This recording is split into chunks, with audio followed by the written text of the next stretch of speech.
Hello, everyone, and welcome to another chat. This month, we're chatting with Nicole again about mindset. So, we're just going to get going. I have a current storm going on, and she has one coming in. So, we're just going to dive into it just in case anything happens with our internet, power, all of the above. So, all right, Nicole, if you want to just give a little introduction for those who may not be familiar with you yet, and if you want to share with us on what you do for mindset.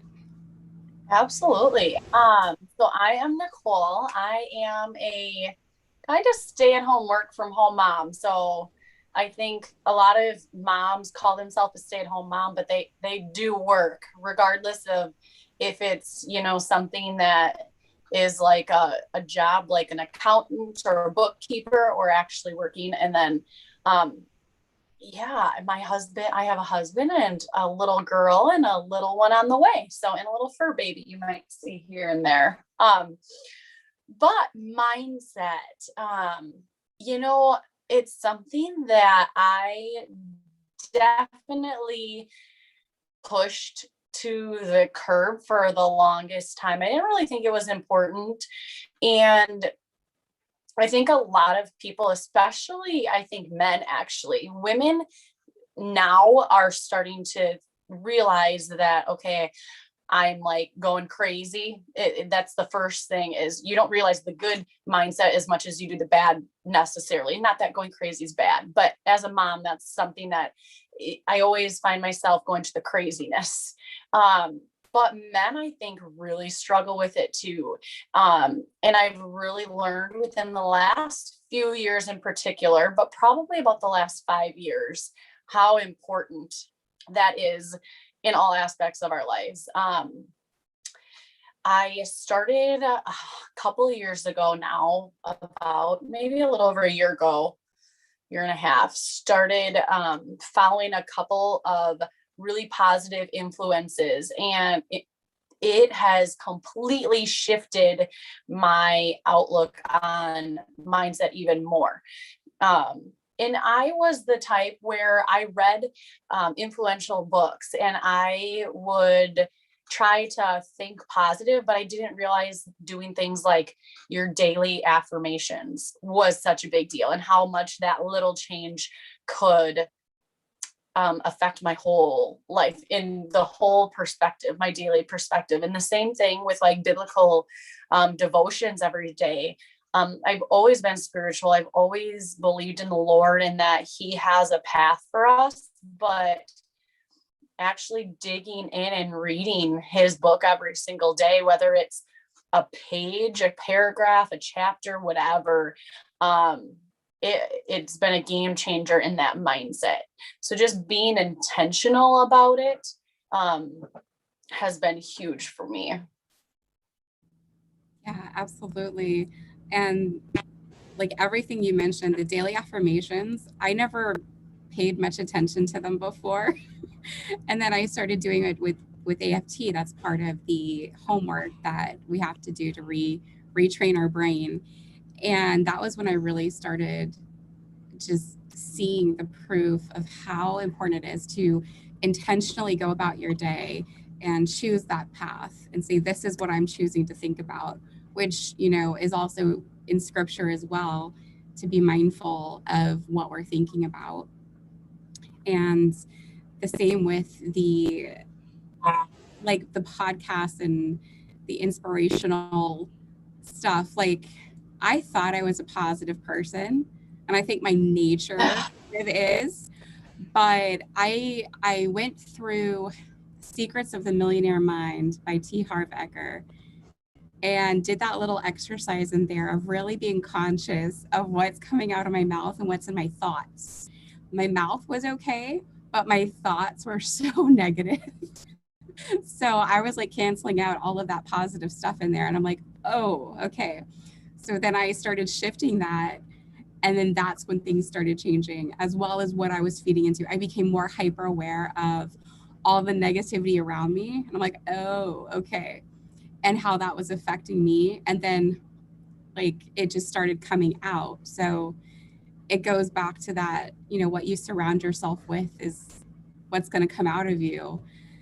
And I think of the scripture in Proverbs, for as he thinks in his heart, so is he. I'm like, oh, yeah, there's a lot of cleaning up that needs to be done there. Yeah. So going along, like you mentioned, like with the men thing, and I was just wondering if you notice a big difference in how guys handle mindset or how it comes out of them when they're stressed versus maybe how you deal with it.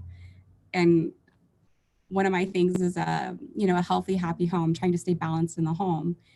And I'm surrounded by guys so who process things very differently.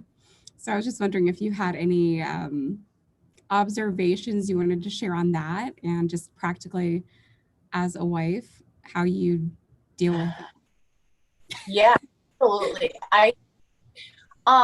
Men definitely process things different, and just realizing that my husband has a background in education, special education. He was part owner of a daycare, and so he's always been really good at working with children and adults, because he's had to work with men and women, both parents and coworkers.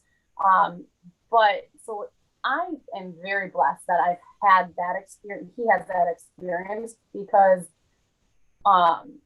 he's very good at, like, with my daughter and other kids. And I can see him even with guys and our friends of ours, when he can pull things out of them that I'm like, how do you get them to, divulge that information or this or that? And not like, weird secretive way, but in like, that he can tell something's wrong. Like, he can read it in people. And to his own self, though, like, he's very, I'm going to hold it in as much as I can. And I have to pull that out of him. And it's something that I think most men do. They kind of put that guard up, like that manhood. I can't show my emotions. And I think they relate that to mindset. Having any sort of negative mindset is like a failure, or almost to them, like, okay, I can't show that I'm weak in this area. And it's totally different, you spinning that. And so has grown leaps and bounds when it's come to that, where he'll just share his emotions more with me, because I think the mindset and emotion are really linked together. Like you had mentioned, like being mindful of your surroundings and how that's affecting you. So I think for kids in general, teaching them and to share that emotional side is going to help them automatically with their mindset, because they're going to feel more open about it. And I think as they grow, they'll be more open with that. But as adults, I think finding that outlet too. For my husband, it's nature. Like, now that we're on the farm, like being able to just go out and work. They're baling hay right now, and it's funny because I'm like, oh, are they going to hear that? It's so loud for me, but hopefully you guys can't hear it too much. And for me, like, I was in the garden all morning, so it changed my clothes and stuff, but that is an outlet for me where I can go and be around nature. Okay, that's just clearing my mind. Finding those things to clear your mind and reset you are super important. And I think that's the same for guys. So around your family, finding those things that reset it. A lot of guys don't want to take that time to themselves. Or if they do, it's either like in the bathroom or like doing yard work. And sometimes that's great. But at the same time, it's like, okay, do something like you're actually enjoying that's not work. Like for me, yard work, like I love to mow the lawn, and that is a reset for me. A lot of other people, like, they have to mow the lawn. That's not a reset then. So I think finding that reset for your mind is really important, especially for men. Absolutely. There's some good ideas in there. And I think the way I was brought up, the guys always went out fishing. That was their quiet time. They didn't care if they fished or not. Also big into hunting. And, you know, I never understood it when I was younger, but I totally get it now, how it wasn't even about the hunting or the sport of it for them or even providing the food. It was just getting away out in nature, up in a tree stand or out on a boat, no technology, nothing around you, and you come in when you're ready to come in. And so I think guys do their own mini retreats, but women have to do these big elaborate things to take time to carve out for ourselves. So I think it's just very fascinating um, how guys can instinctually kind of do that. And then I think even in some capacities, like we know we need some time out, but it can also be more of a challenge for us as women to just really carve out that time that we need for us and not feel guilty attached to it. You know, that's what I hear with moms a lot, and even women who don't yet have children. Just the guilt for taking time out for ourselves and doing the mindset work, clearing it out. Yeah, if we do that, then we can be better for everyone around us. So, how's that for you? Do you struggle to take that time out for yourself? Is there any of those things attached to it? Yeah, absolutely. I totally feel the mom guilt from even before I was a mom. I feel like it was almost like a wife guilt. You want to go get some stuff done, but there's laundry to do, and you have dishes from last night or whatever it is. And for me, I grew up where we kind of all helped out with everything around the house. So the lawn work, all that stuff added up. And um, now, especially as a mom, I do still get the mom guilt for it's finding that time. Luckily, my daughter still takes naps and she's a really good sleeper. She'll sleep until 8:30, 9 o'clock. Sometimes this morning it was after 9 when she got up. So I have that time now in the morning. And I intentionally either carve out her nap or my mornings for me time. And it's gardening season here, and gardening is my me time. I love gardening. She can come out there with me too, which makes it fun for both of us. But for me to go out in the garden, and people are like, "You're crazy because you're out there weeding. By the time you get done, you got to start over, basically." Yeah, it's work, but it's so rewarding, and I don't have to think about anything. I can put music on if I want. I don't have to put music on.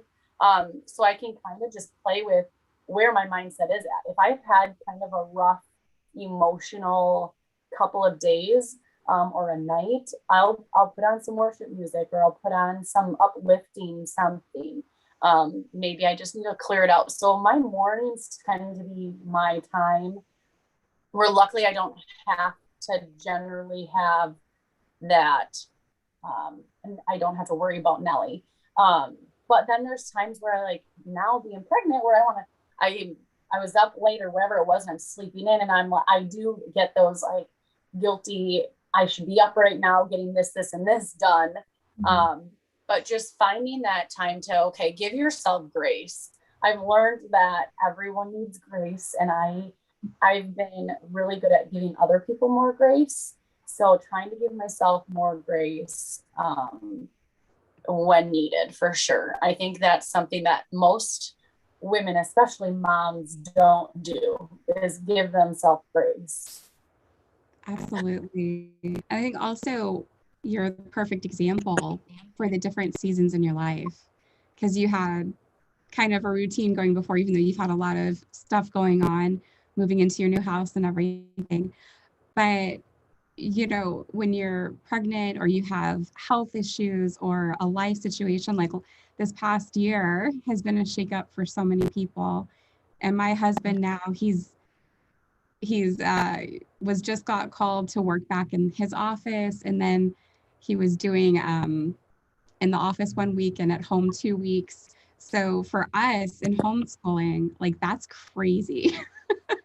So it's like walking on eggshells around him when he's here with the kids, because he has work and meetings and calls, and then everything's back to our normal when he's not here. So that can be a whole shakeup, especially for me. I need bullet points on my bullet points. And I think just listening to a lot of my friends too, and so many different women, that inconsistency is where they falter too, when there is a shakeup.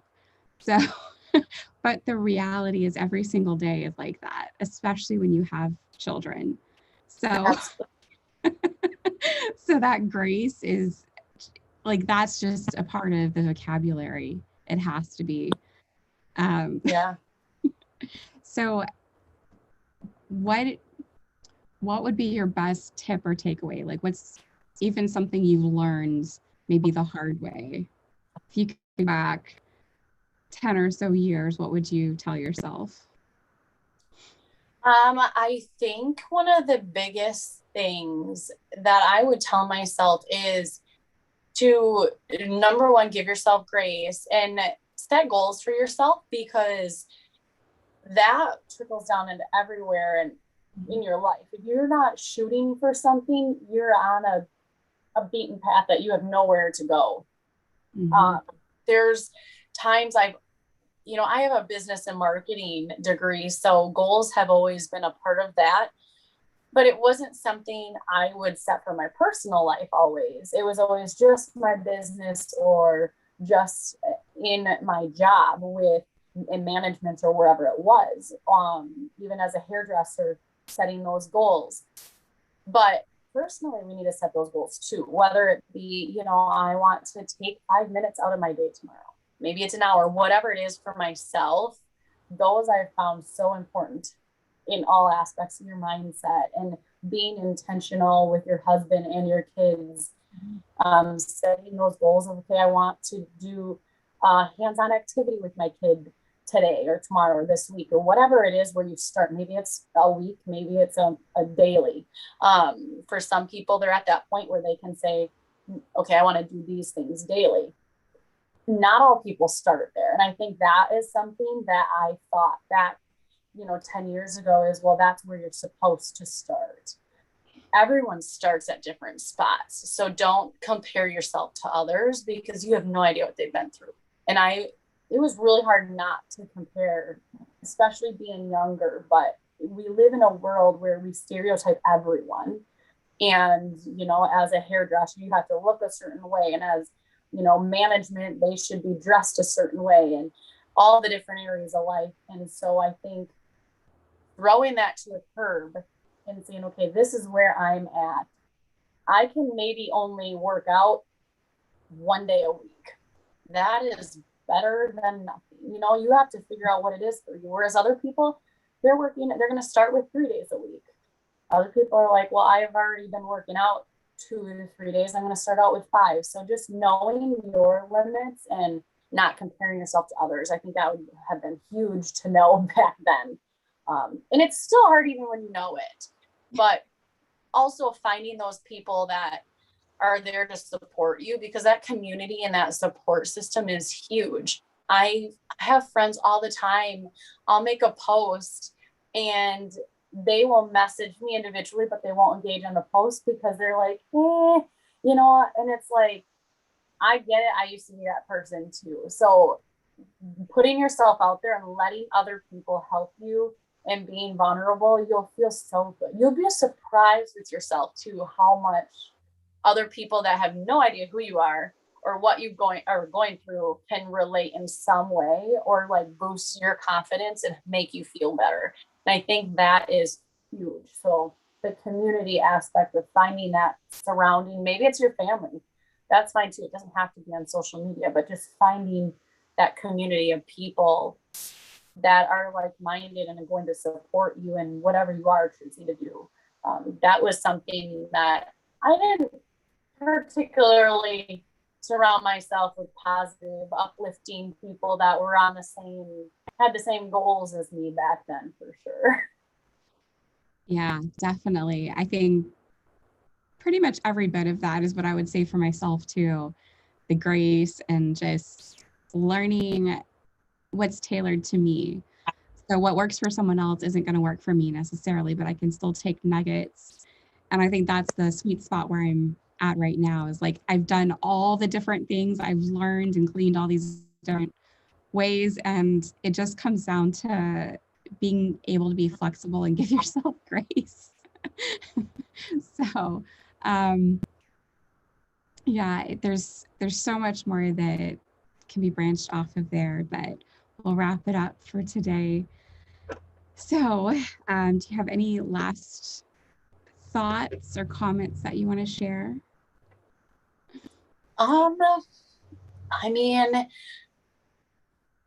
if you really, that's kind of my big advice, but I feel like especially moms are one of my biggest followings. And so relating to them, especially in new motherhood, it's almost, I've had friends and even people I don't even know um, reach out saying how like you appear to have everything put together. And I have tried to be even more authentic with like, okay, I'm not going to be completely put together every time I go on social media or I am posting about my life, because people are getting a different view. Like my life is not 100% put together. Like I do wear my hair in a top bun, even though I do other people's hair, and I do, have my bad days. And knowing that other people need to see and hear that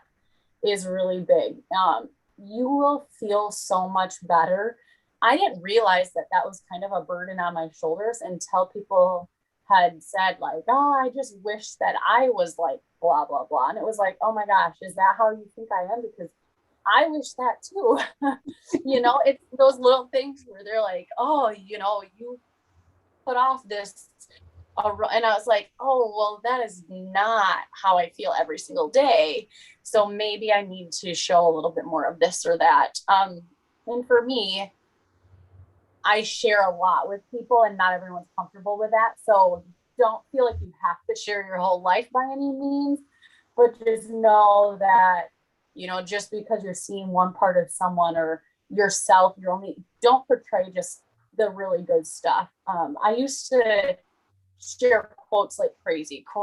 I love quotes, but I had people that thought my life was like perfect because I was always sharing positive quotes. And I'm like, well, I just needed something positive today. So I was sharing something positive. And so that's what first got me thinking like, okay, I need to share more about me. And then that's when it's like, oh, well, I have makeup on and I'm looking nice most of the time. And then people think you're always put together, so you're always battling those things and just trying to be super authentic with yourself. You're going to feel that burden off your shoulders of comparing yourself to others, which makes your mind go crazy. So that part of like where you're always comparing yourself, I think that's one of the biggest things I get from people is I compare myself to others, and it's hard not to, but that helps release that burden for me, is being like, okay, well, I'm going to share some of the not so good things. I'm going to not put that filter on. If you have a little bit of acne or, it's easy to just swipe and have that filter take it away, but not doing that. And it's like, you think at first people are going to judge you, but they're super thankful to be like, oh, wow, like she has acne too. I always thought she had perfect skin. Those little things that really give you a little bit of peace of mind. So remember that as well. That was kind of a long holdout, but yeah, but very important. Yeah. And that's one of the most consistent things I hear from people too, is that same misconception of, well, all I see are these perfectly polished pictures or social media posts. They must never have anything going on. And what I found is a lot of those people who, like you said, like the more you need it, the more you put it out there.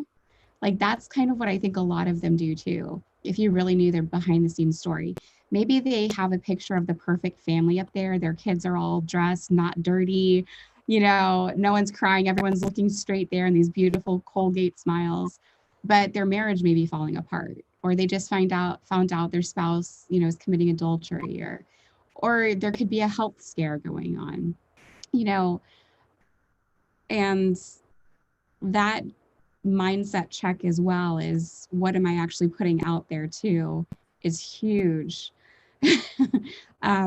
Just that authenticity and transparency. And I just want to throw in too, like there is a delicate balance I found because a lot of people do applaud sharing how hard something is or the messy bun and the sweatpants or the stains on the clothes and I haven't showered in 3 days, I don't know what I've eaten. But at the same time that balance of not living in that place, so I think Right. that can be a huge challenge for all of us, and I think that's just something for us to be mindful of whatever we put out there, having that healthy balance. It's not like that toxic positivity where everything's perfect, everything's great, but also not just sitting and kind of adopting all of the negativity or the hard stuff either. Absolutely. All right. Well, I'll have to stop it now and before it branches off into something else. So thank you so much for your time and hope all of your weather goes well. Yeah, Thank you for your tips and just you being authentic. absolutely. Thank you. All right. And we will post in the description all the ways you can contact and follow and support Nicole on her journey too. All right. Thank you for watching.